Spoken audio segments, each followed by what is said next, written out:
Ciao studenti! Today we're going to learn 10 different ways to say goodbye in Italian and how to use each one of them correctly depending on the situation you are in.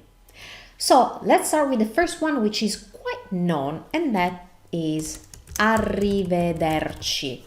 Arrivederci. I know many people use this, but most people don't use this correctly.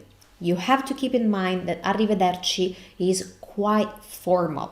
So we Italians never ever use arrivederci with family and friends. That would sound stiff. Definitely not appropriate. It's too formal.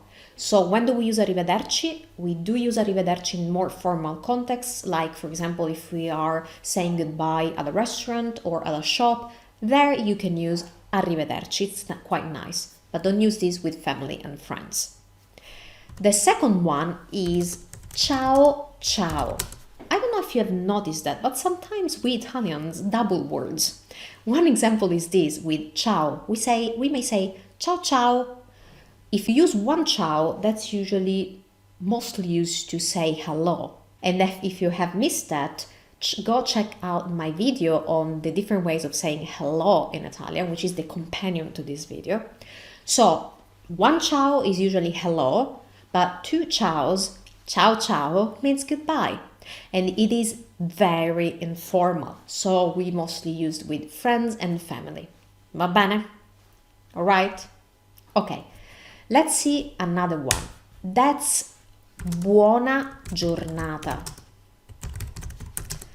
Now, this confuses a lot of students because it's very similar to buongiorno, but it's not the same. One main difference is that buongiorno, again, is used as a hello, another way of saying hello, but buona giornata is used only to say goodbye.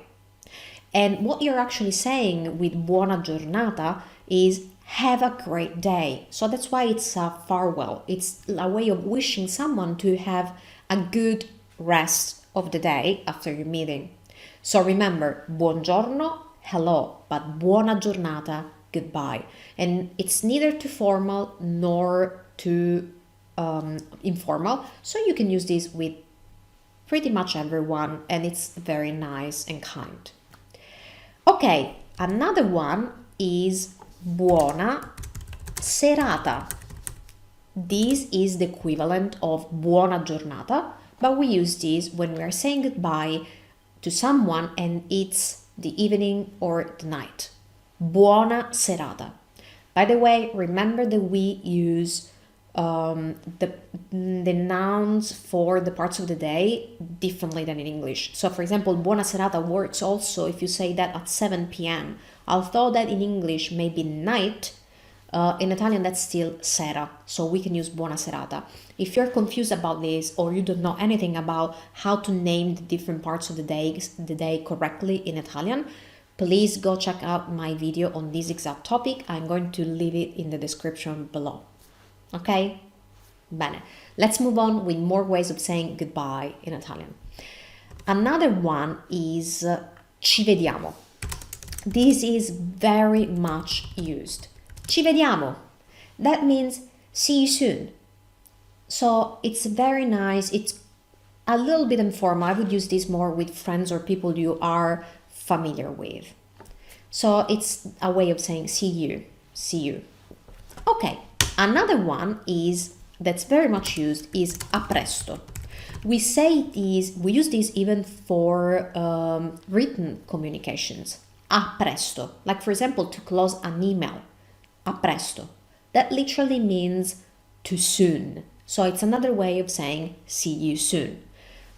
They all mean the same from an English perspective, but from an Italian we're saying something slightly different. With ci vediamo means we are going to see each other. With a presto we just say too soon, literally. Okay, number 7, numero 7, a domani. A domani is a version of a presto, but more specific. So it means to tomorrow or see you tomorrow. We just don't need to say see you. We just say a domani, to tomorrow. So if you know that you're going to meet someone tomorrow, you can use this, And again, a domani is always works, is not too formal or too informal, works with everyone. Numero 8, number 8. Al prossimo, whatever. What do I mean with that? If you know you're going to meet someone in a specific day, so it's not tomorrow, but it's a specific day, you can also say al prossimo, let's suppose it's Monday, al prossimo lunedì. So that means see you next Monday. Or let's suppose you want to tell, we're going to meet them on Tuesday, that's martedì, al prossimo martedì. So you can use prossimo, which means next, with any day, for example, of the week. That's another way you can say goodbye if you know you're going to meet someone in a specific day of the week.